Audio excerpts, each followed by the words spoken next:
Problem in our world today with families is that many families seems not to find a problem in encouraging people that are not family members to speak about their loved ones.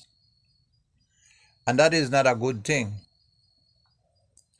If we claim to be from the same family, we need to learn to have each other's back.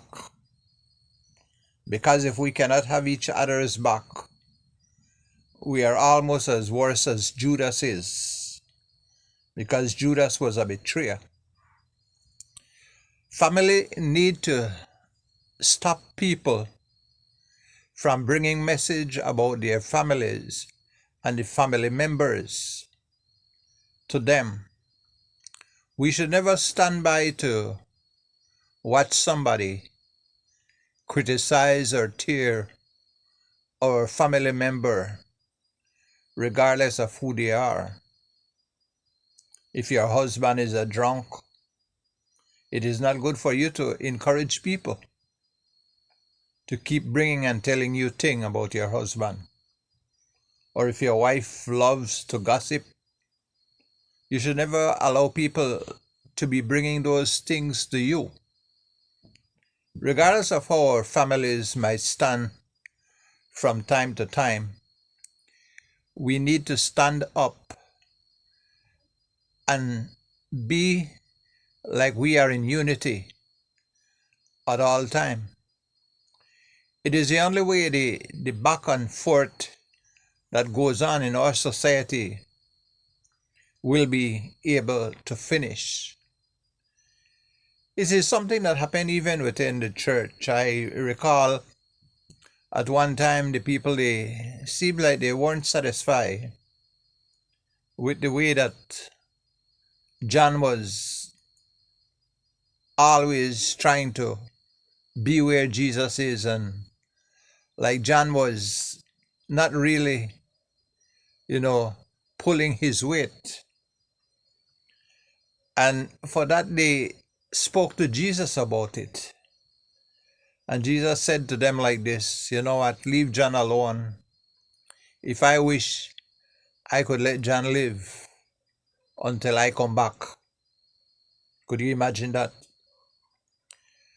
But he was always ready and willing to defend his disciples when people try to say wrong things about his disciples.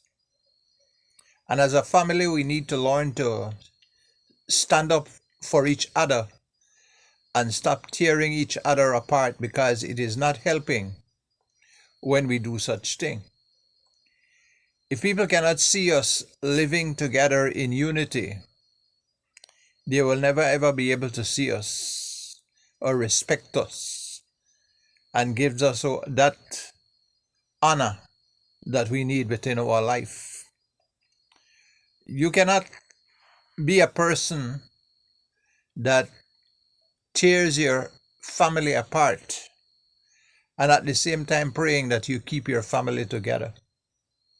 Regardless of how your family is, you need to stand together, pray for them, love them, show them the right way, teach them how they should go. Because not all of us are the same. There are some differences in some of us at times, and there are times when we would hear people say things about our family that we know are true. But let's try to not be one that encourage people to be tearing our family apart. Every family have their weaknesses. Every family have their problems. But as a family, if we can stand together, we will be able to make it better within this society in which we live. Many of the problems that are happening in our country today, it is because of the failure of families. And instead of blaming the families, we blame other people in our society. But friends, if we cannot get it right at home, I don't see how we'll be able to get it right outside. So today I trust that we will learn to have each other backs and be less ready to criticize one another, and to know that when we are doing so, we are only giving the devil the praise, the devil the glory. Judas tried to betray Jesus and did betray Jesus. We do not want to be betraying one another, because we all know how that story will end. Let us trust God and ask God to help us in our time, that we will be there for our families, and we will always stand up for our families regardless of their condition or how they might be behaving, because one day, for sure,